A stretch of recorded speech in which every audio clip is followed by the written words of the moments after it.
dedicated to Eastern and Southern Kentucky. This is WYMT Mountain News at 11. Good evening, I'm Keaton Hall.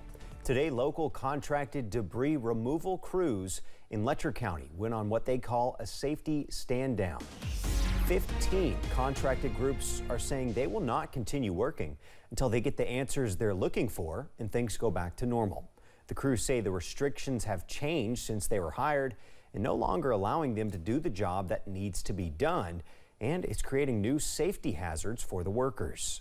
Well, as workers, we're not going to get in a creek where there's leaning trees, dead trees. That's unsafe for our men. It's unsafe. We don't want our equipment to be crushed, but let alone our men. There's no value on human life.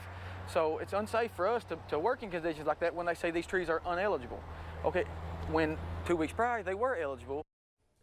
Members of the crews told WYMT they will not be returning to work until they get answers and things go back to normal. The crews were hired by Ashbrit, an emergency management and disaster response service, but crews say Ashbrit is not the issue. Ashbrit CEO Brittany Perkins Castillo responded to the situation with a statement, saying, quote, "The recovery project has been a tremendous success to date. There are multiple local, state, and federal agencies working on a very complex project and very sensitive mission. We understand there are some current challenges as many agencies transition to the next phase. We know the project will continue strong into the next phase," end quote.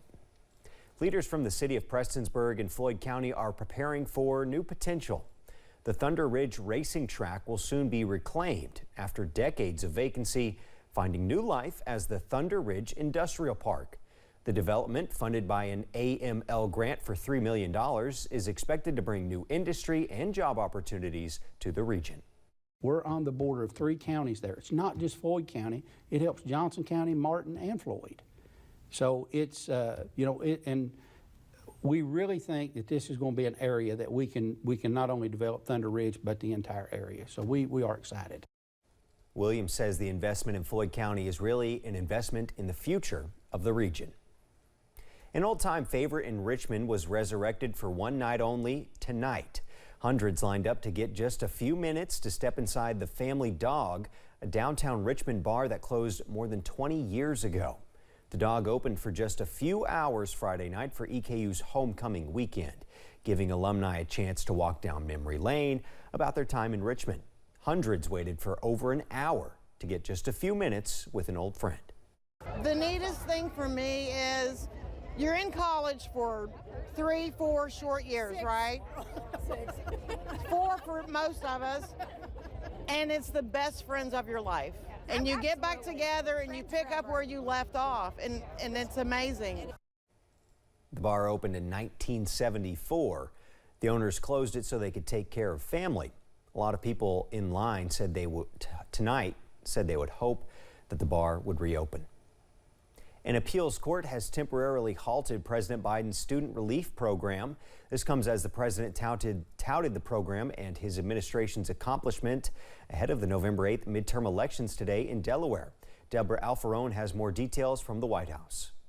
The 8th Circuit Court of Appeals has temporarily issued a stay of President Biden's student debt forgiveness program, which temporarily stops the government from discharging student loan debt. The emergency motion was brought by the attorney generals in Missouri and Nebraska, who claim the forgiveness will temporarily harm the state's loan programs. The ruling comes as President Biden touted his administration's student debt relief plan at Delaware State University, a historically black university in his home state. Our student loan plan lowers costs for Americans as they recover from the pandemic to give everybody a little more breathing room. Applications are already pouring in by the millions as Americans race to sign up for student loan forgiveness. 40 million Americans may be eligible to have $10,000 to $20,000 in federal student loan debt wiped clear. Not a dime will go to the top 5% of incomes, period. It goes to people who really need it. Forgiving student loan debt will cost the nation roughly $400 billion over the life of the program. Republicans are using that price tag to bash Biden and Democrats on the campaign trail. We need to stop spending money that we don't have. The runaway spending is one of the reasons why we have inflation. There are more legal challenges to the president's order still making their way through the courts. Deborah Alfarone, CBS News, the White House. Not all relief will go to people who went to college. Nearly 40% of the relief will go to borrowers who didn't graduate or who earned a certificate, such as a welder's and dental's assistant. Stick with us. Evan's got a check of the weather after this break. YMT